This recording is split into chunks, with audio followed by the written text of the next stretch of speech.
जय हिंद। ये हमारी शीट नंबर 7 है और आज हम लोग 7 शीट को करने जा रहे हैं।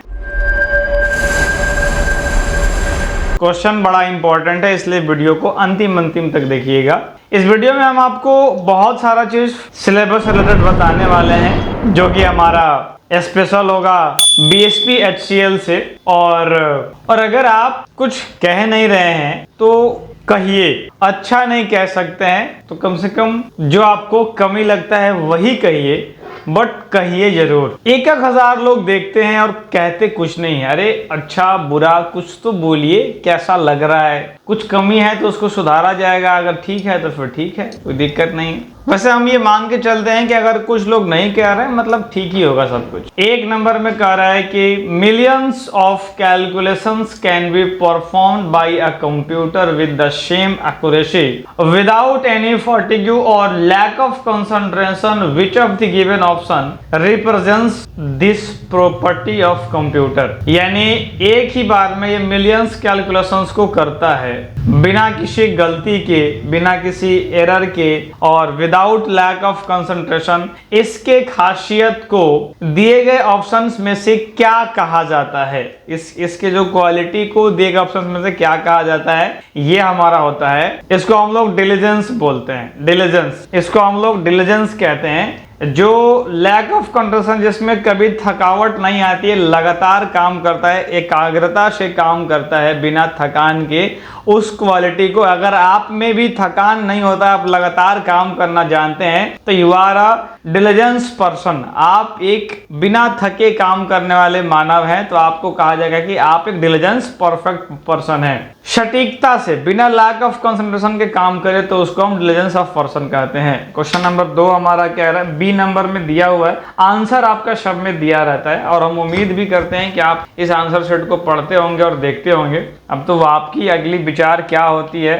क्वेश्चन नंबर 2 कह रहा है कि निम्न में से कौन सी मुख्य मेमोरी की विशेषता है, मतलब कि which of the following is are the characteristics of main memory, इसकी विशेषता कौन है। तो ए नंबर को पढ़ते हैं, कह रहा है कि it is the working memory of the computer, यह कंप्यूटर की कार्यशील मेमोरी है। बिल्कुल, ये तो सही बात है। दूसरा नंबर में कह रहा है कि फास्टर देन सेकेंडरी मेमोरी। हाँ, हमारा मेन मेमोरी जो होता है वो याद रखिएगा, जो हमारा मेन मेमोरी होता है ना वो सेकेंडरी मेमोरी से फास्ट होता है, और थोड़ा मोड़ा नहीं, बहुत ज्यादा फास्ट होता है।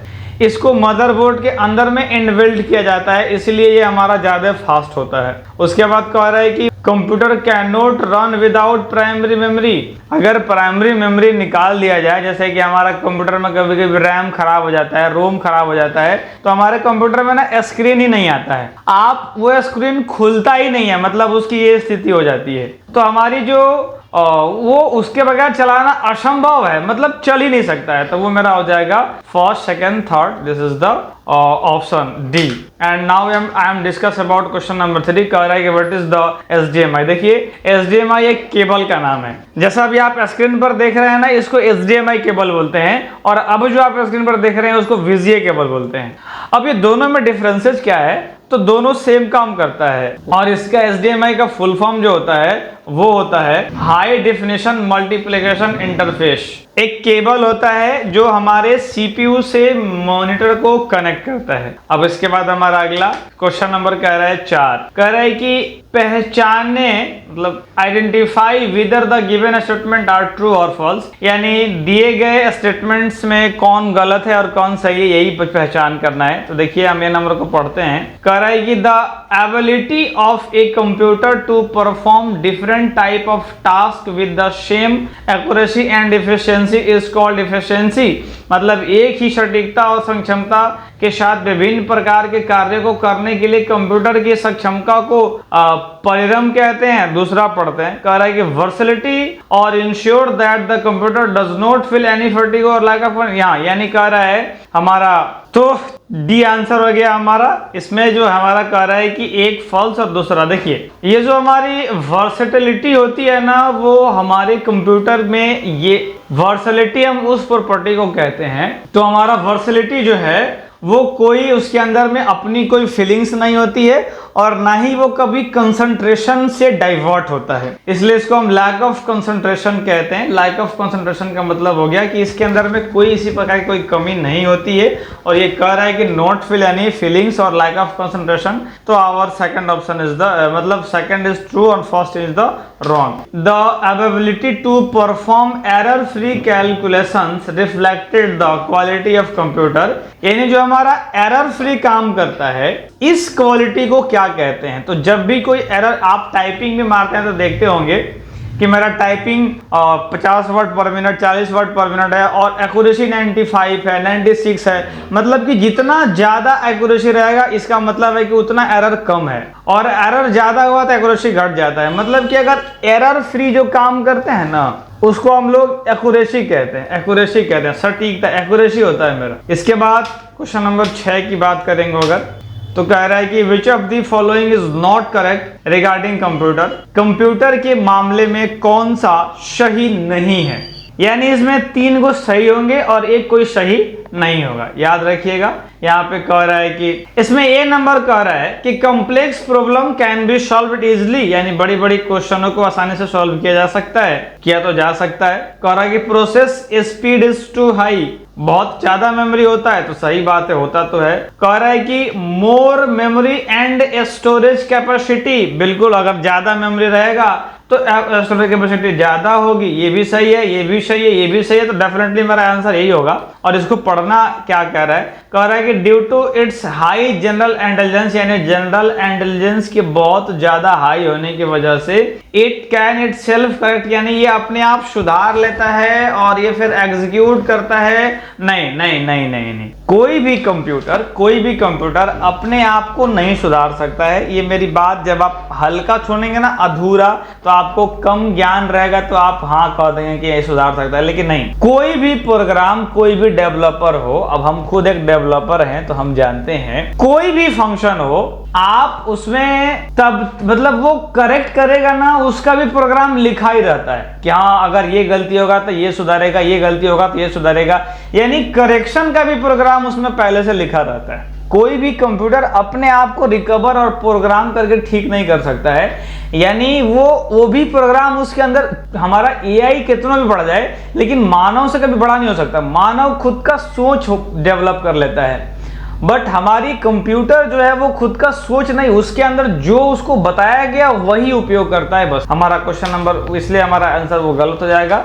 और 7 नंबर क्वेश्चन कह रहा है कि identify the capability of a computer system, identify the capability of computer system that make it adaptable, मतलब कि इसको हम अनुकूलता बनाते हैं, कहीं भी लेके जा सकते हैं और कहीं भी लेके आ सकते हैं। इस अनुकूल इसको कौन बनाता है, याद रखिएगा। यहाँ कह रहा है कि कभी ना थकान, उबाऊ और प्रशांत गुण सरल, यानी नेवर गेट टायर्ड, बोर्ड और एग्जीक्यूट। अब ये तो बात सही है, बट अभी और पढ़ते हैं और क्या बोल रहा है, और भी ऑप्शन पढ़ते हैं। यहाँ कह रहा है कि ability accomplished variety of task simple as well as in complex, यानी इससे मेरा ज्यादा ऑप्शन बढ़िया ये हो गया, बट सिंपल के साथ साथ अब बड़ा बड़ा काम को भी आसानी से ये कर सकता है, तो मेरा बी नंबर आंसर ज्यादा बढ़िया हो जाएगा। इसके बाद 8 नंबर कह रहा है कि which of the following property indicate the flexible behavior of the computer regarding to the situation, यानी कह रहा है कि निम्नलिखित में से कौन से गुण कंप्यूटर के स्थिति के अनुरूप लचीले व्यवहार को दर्शाते हैं। which of the following property indicate the flexible behavior of computer according the situation, इसको हम लोग बोलते हैं वर्सेटिलिटी। ये हमारा वर्सेटिलिटी होता है, यानी यही हमारे कंप्यूटर को अलग अलग क्षेत्र में अनुकूल काम करने के लिए आदेश देता है, निवेशन, उसी को हम लोग वर्सेटिलिटी बोलते हैं। हमारा नेक्स्ट क्वेश्चन कह रहा है कि which of the following property indicate the flexible behaviour of computer according the situation, वही बात वर्सेटिलिटी ही होगा। आंसर क्वेश्चन रिपीट कर गया है ये। इसके बाद बस भाषा खाली चेंज था। 10 नंबर क्वेश्चन कह रहा है कि if we enter the same input repeatedly, यानी अगर हम एक ही इनपुट को बार बार इंटर करते हैं और एक ही इनपुट को बार बार अगर उसके अंदर में दबाते हैं, तो कह रहा है कि इन अ कंप्यूटर सिस्टम, तो कह रहा है कि we get the same result, यानी हमें बार बार सेम रिजल्ट मिलता है। What is this feature of computer called, यानी इस कंप्यूटर के फीचर को क्या कहते हैं? इस कंप्यूटर के फीचर को बोलते हैं इंटेंजिबिलिटी, रिलायबिलिटी और स्केलेबिलिटी और एंटरप्रेन्योरशिप, यानी एंटरप्रेन्योरशिप इसको बोलते हैं। तो ये हमारा जो इंटेंजिबिलिटी और यानी हम इसको रिलायबिलिटी बोलते हैं। रिलायबिलिटी मतलब क्या हो गया, ये विश्वसनीय है, एक ही काम को अगर बार बार करने के लिए बोल रहे हैं तो मेरा सही करके दे रहा है, ये मेरा रिलायबिलिटी हो गया। तो हमारा ये बी आंसर हो जाएगा। ठीक है, इसके बाद हम आगे बढ़ते हैं। कह रहा है 11 नंबर कि वर्किंग कंटिन्यूअसली विदाउट एनी फटीग्यू और error show the characteristics of a computer. देखिए ये ऑप्शन पे डिपेंड करता है कि इसका आंसर व्हाट विल बी। पहले कह रहा है कि मोशन नो पॉसिबल, कह रहा है कि जो हमारी कंप्यूटर लगातार काम करती है बिना किसी मिस्टेक के, बिना किसी भाव के, उसमें कोई अपनी भाव नहीं है, कोई त्रुटि नहीं है, उस विशेषता को क्या बोलते हैं? मोशन तो हो नहीं सकता है और ना ही आईक्यू हो सकता है। कंप्यूटर का अपना आईक्यू तो होता नहीं है, उसमें तो मेमोरी होती है और पॉलीमैथ्स यानी ये तो बहुविज्ञाता होगा नहीं। तो एक ही चीज बचता है एंटरप्रेन्योरशिप, और ये एंटरप्रेन्योरशिप जब वर्ल्ड लेवल पे कोई काम करे उसको हम लोग बोलते हैं, और हमारा कंप्यूटर वर्ल्ड लेवल पे काम करता है। इसके बाद क्वेश्चन नंबर 12। अब यहाँ पे कह रहा है कि entrepreneurship is process of designing, launching, running new business enterprises typically character. ये हमारा रिस्क टास्किंग, मतलब बहुत सारे इसमें खासियत होता है, इसलिए इसको बोलते हैं कि ये एंटरप्रेन्योरशिप वाला चीज हो गया।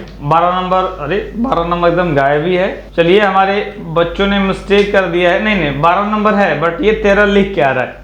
ये क्वेश्चन 12 नंबर ही है बट 13 लिख के आ रहा है सर। कह रहे हैं कि Hermann Hollerith achieved perfection in this tabulating system and developed this machine. Hermann Hollerith, ये इस क्वेश्चन को ना हम आपको पहले इसका पूरा डिस्कशन दिखाएंगे ना, तब आपको समझ में आएगा कि ये बोलना क्या चाह रहा है। देखिए हमारा आंसर इसका सी होगा। अब ये टेबुलेशन इंजन क्या होता है पहले बताते हैं। कह रहा है कि tabulation engine is mechanical device design to assist in this completion and tabulation of data. मतलब कि सेंसस आप समझते होंगे, सेंसस हमारा टेबुलेटर होता है। अब टेबुलेटर हमारा एक मोस्ट फेमस एग्जांपल है टेबुलेटिंग मशीन का, जो हमारा ये हार्मन हेलोरिथ ने 1919 जो हमारा 19th सेंचुरी था, which was spawns to process data from US, यानी यूएस की तरफ से इसको बनाया गया था। और ये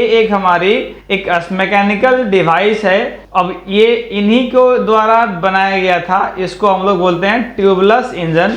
अब ये हेलोरिथ अचीव, यानी इनका नाम था हार्मन हेलोरिथ, जिन्होंने एक टेबलेट सिस्टम का निर्माण किया जिसको टेबुलेशन इंजन कहा जाता है। आसान सा सवाल था। अब इसके बारे में हम आगे बढ़ते हैं। 14 नंबर क्वेश्चन, ये 13 नंबर क्वेश्चन है, पिछला नंबर 11 था। अब कह रहा है कि what is the full form of ENIAC. ENIAC हमारा क्या है? मैं बहुत जल्द आपको इसका पूरा डिस्कशन पढ़ाने वाला। बच्चे ना डिस्कशन उतना पसंद करते हैं नहीं, पता नहीं उनको क्या बीमारी है डिस्कशन को पसंद करने से।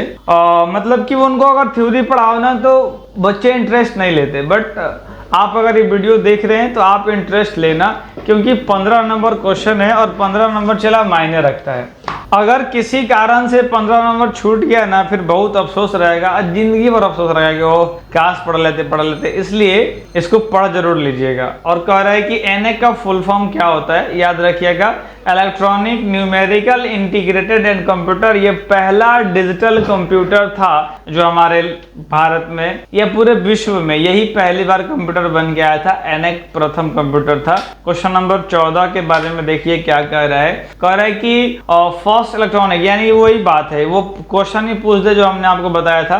तो 14 नंबर में कोई डिस्कशन नहीं। हमारा एडीवैक, ईडीसैक और यूनिवैक ये तीनों उसके बाद में बने थे। पहली बार एनएक ही बना था, जिसका फुल फॉर्म अभी हमने दिखाया, electronic numerical integrator and complex, इसका फुल फॉर्म हो गया। क्वेश्चन नंबर 15 कह रहा है कि who invented the electronic computer. ये मैं आपको सोच रहा हूँ पढ़ाई देने के बारे में। बड़ा जरूरी है जी। अब क्वेश्चन अगर इससे आ रहा है ना तो आपको फंडामेंटल पूरा पढ़ना पड़ेगा, और फंडामेंटल का वीडियो अब हम बहुत जल्द ला देते हैं। इसी वीडियो में, इसी सीरीज में क्या करेंगे ना आपको कि क्वेश्चन को थोड़ा रोक देंगे और एक बार डिस्कशन करा देंगे, उसके बाद वो भी पढ़ा देंगे आपको। तो who invent the electronic computer, यानी इलेक्ट्रॉनिक कंप्यूटर किसने बनाया था। अब इसमें बहुत सारे साइंटिस्ट लोग हैं। अब अगर हम एक शब्द में इस आंसर को बताएंगे तो आप अभी के लिए सिर्फ समझ जाइए, अब इसका थ्योरी कराना एकदम जरूरी हो गया है। थ्योरी भी हम लोग पूरा मन लगा करके कराएंगे। और ये रहा हमारा एलन एम ट्यूरिंग इनका नाम था, जिन्होंने पहली बार इलेक्ट्रॉनिक कंप्यूटर को बनाया था। इसके बाद हम कह रहे हैं कि which of the following features of a computer enable to do different things, यानी एक ही समय पर इसको अलग अलग काम करने के लिए कौन सक्षम बनाता है, तो उसको हम लोग बोलते हैं इंस्टेबिलिटी, मतलब कि अस्थिरता। यानी इसकी जो अस्थिरता है, यानी ये जो एकदम सेम टाइम पे जो रहता है, जो काम भी कर लिया और अगर लैपटॉप है तो ये मूव भी कर गया, तो यही इसकी सुविधा है। हार्डवेयर एक्यूरेसी और मोशन तो हो नहीं सकता, आप तो समझ ही रहे हैं, एक ही आंसर ही था। 17 नंबर कह रहा है, इसके बारे में ना डिस्कशन आप पूरा पढ़िएगा, डिस्कशन दिया रहता है इसमें। कह रहा है कि intangibility refer to the state of being prone to charge, unpredictable और lack of stability. It describe anything for physical structure and emotional states. ये सारा कुछ दिया हुआ रहता है कि एक ही बार में कौन कौन से काम भी कर सकते हैं। बहुत अच्छा डिस्कशन दिया रहता है, आप इसको कभी कभी लेकर के पढ़िएगा अपने से, और रिविजन तो बहुत जरूरी है। 17 नंबर में कह रहा है कि the first electronic digital computer was created by, ये तो सवाल ही नहीं पूछना, ये तो डायरेक्ट जवाब देना है, बस हो गया। वही पहली बार बना कौन था, एनएक बना था, वो अब जान ही रहे हैं। और एनएक का फुल फॉर्म भी हमने दिखाई दिया। अब एक्चुअली मेरे पास ना आज वो जो जिससे हम लिखते हैं ना वो मेरे पास है नहीं। अब आप देख रहे होंगे लिखने में थोड़ा हमको परेशानी भी आज हो रही है, तो एनएक हमारी आज हम लिख नहीं पाएंगे, बट समझ आइए कि हमारे पास आज वो पेन टैब नहीं है, हम पढ़ा रहे हैं इस माउस की मदद से, तो हमारे पास वो नहीं होने की वजह से आज कम लिख रहे हैं स्क्रीन पर, बट कल से लिखना शुरू कर देंगे। जबकि यूनिवर्सिटी ऑफ पेंसिल्वेनिया बनाया था, पेंसिल्वेनिया जो हमारा था वो पहली बार इलेक्ट्रॉनिक कंप्यूटर को बनाया।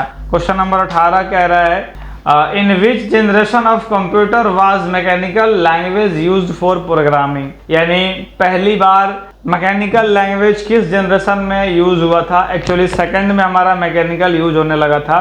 अब सेकंड और थर्ड फर्स्ट ये सब का कब कब क्या क्या मामला था ये पूरा बता देंगे, अगले ही वीडियो में बता देंगे। यानी कल के जो वीडियो आने वाला है ना उसमें पूरा इसके बारे में बता देंगे। आज भर कोऑपरेट कर लीजिए, कल ये सारा कुछ बन जाएगा आपका पूरा का पूरा। इसका थ्योरी पढ़ाना बहुत जरूरी हो गया जब इसका क्वेश्चन इतना सारा आ गया है। तो अब यहाँ पर ए दिया है बट नहीं, सेकंड ही होगा। 19 में कह रहा है कि data processing refer to the transformation of incomplete data.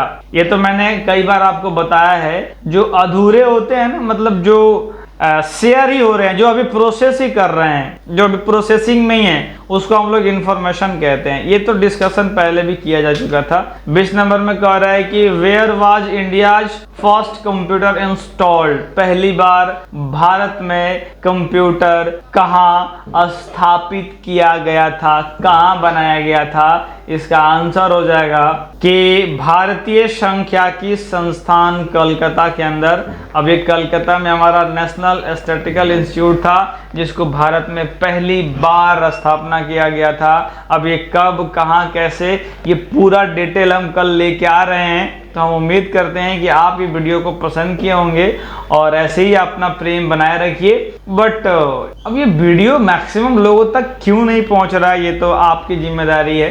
अब समझिए इस बात को थोड़ा सा, और बाकी हम आपसे मिलते हैं नेक्स्ट वीडियो में। इस वीडियो को यहाँ तक देखने के लिए आपका बहुत बहुत धन्यवाद। अंतिम जाते जाते एक बात कह के जाएंगे, अगर अच्छा नहीं बोल सकते हैं तो कम से कम कमियां ही गिनाइए, लेकिन गिनाइए ताकि हम अपने आप को और ज्यादा इम्प्रूव कर सकें। तो एक बार और आपका धन्यवाद इस वीडियो को यहाँ तक देखने के लिए। मिलते हैं नेक्स्ट वीडियो में।